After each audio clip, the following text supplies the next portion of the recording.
جناب اسپیکر یہ میں نہایت مختصر بات کروں گا. یا مرتضیٰ پلیز مرتضیٰ جی پلیز. میں مختصر بات کروں گا. یہ بڑا اہم معاملہ ہے بلوچستان والا جو ہے وہ ہاؤس کو ڈسکس کرنا چاہیے. سر دو روز قبل جو ہے اسٹیٹ بینک کے گورنر نے ایک عشائیے میں وہاں پہ تقریر کرتے ہوئے یہ بات کی ہے کہ پاکستان میں جو ڈیویلیویشن ہو رہی ہے, جو روپے کی قدر جو ہے وہ کم ہو رہی ہے, اس سے اوورسیز پاکستانیوں کو بڑا فائدہ پہنچا ہے اور 60-70 لاکھ بندے کو فائدہ پہنچا ہے. لیکن انہوں نے یہ سنگ دلی کا مظاہرہ کیا ہے کہ باقی جو 22 کروڑ عوام یہاں پہ رہتا ہے پاکستان کے اندر اور پاکستان میں کماتا ہے, یہاں پہ ان کے روزگار ہیں, یہاں پہ ان کے ذریعہ معاش ہے, ان کا کیا بنے گا, یہ انہوں نے کہیں بات نہیں کی. ایک بات. دوسری بات یہ ہے یہ ایک سیاسی بیان ہے. وہ مانیٹری پالیسی کے انچارج ہیں ایز گورنر اسٹیٹ بینک, ان کو بات کرنی چاہیے مانیٹری پالیسی کی.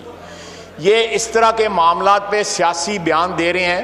الیکشن لڑیں. ان کے خاندان میں جو ہے پہلے الیکشن لڑے جاتے رہے ہیں, وہ الیکشن لڑیں اور آئیں اور یہاں باتیں کریں, الیکٹ ہو کے یہاں پہ آئیں.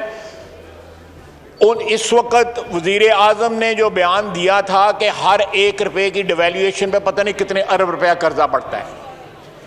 اب گورنر اسٹیٹ بینک ہمیں ایک ڈیفرنٹ قسم کا سینیریو پیش کر رہے ہیں. وزیر اعظم صاحب جو ہے کنٹینر پہ اور ادروائز کہتے تھے کہ 1 روپیہ قرضہ پتہ نہیں اتنے ہزار ارب روپیہ قرضہ بڑھ جاتا ہے. اس سے جو یہاں پہ ہمارے قرضے کی والیوم جو ہے جس طرح انکریز ہوئی ہے پاک روپیز کی, اس میں اگر دیکھا جائے تو وہ انبلیویبل ہے. ملک جو ہے پریکٹیکلی دیوالیہ ہو چکا ہے. ہمارے جو گورنر اسٹیٹ بینک جو ہیں وہ اس قسم کے بیانات دیتے ہیں. ابھی تو ہم نے ان کو پی ایس سی میں بلایا تھا, پوچھا تھا کہ یہ ہاٹ منی جو آئی ہے ان کا بتائیں. 13.25% لوگوں کو انٹرسٹ دیا, فیوریبل ریٹ کے اوپر دوبارہ پیسہ باہر چلا گیا. کن لوگوں کا پیسہ تھا $3 بلین, یہ کسی کو نہیں پتا. انہوں نے کہا یہ سیکرٹ ہے.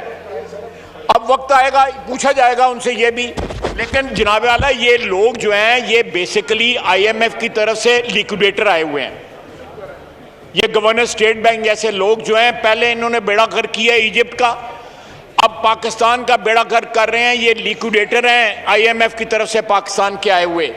یہ ہمارے ملک کو اسٹیٹ بینک اسٹیٹ بینک نہیں چلا رہے, ہمارے ملک کو دیوالیہ کر رہے ہیں اپنی مانیٹری پالیسیز کی وجہ سے. یہ باہر چلے جائیں گے. یہ ملک آپ اور میں اور یہ ممبران, ہم یہاں پہ جو عوام کے نمائندے ہیں, ہم یہاں پہ رہ جائیں گے, عوام کو فیس کریں گے. کس طرح فیس کریں گے؟ ان لوگوں کی کوئی اکاؤنٹیبلٹی نہیں ہے. جب آتے ہیں پی ایس سی میں تو کہتے ہیں یہ بھی سیکرٹ ہے, یہ بھی سیکرٹ ہے, یہ بھی سیکرٹ ہے. تو جناب والا ان لوگوں کو شٹ اپ کال دیں کہ اس قسم کی باتیں جو ہے اس کے YouTube پر گوگلی نیوز دیکھنے کے لیے youtube.com کی سرچ بار میں googly news T V type کریں. گوگلی نیوز کے پیج پر سرخ رنگ کے سبسکرپشن والے بٹن پر کلک کرنا نہ بھولیے. YouTube پیج پر اپلوڈ ہونے والی ویڈیوز سے باخبر رہنے کے لیے بیل آئیکن پر کلک کیجیے. آپ کو ہر نئی ویڈیو کے بارے میں نوٹیفیکیشن موصول ہو جائے گا.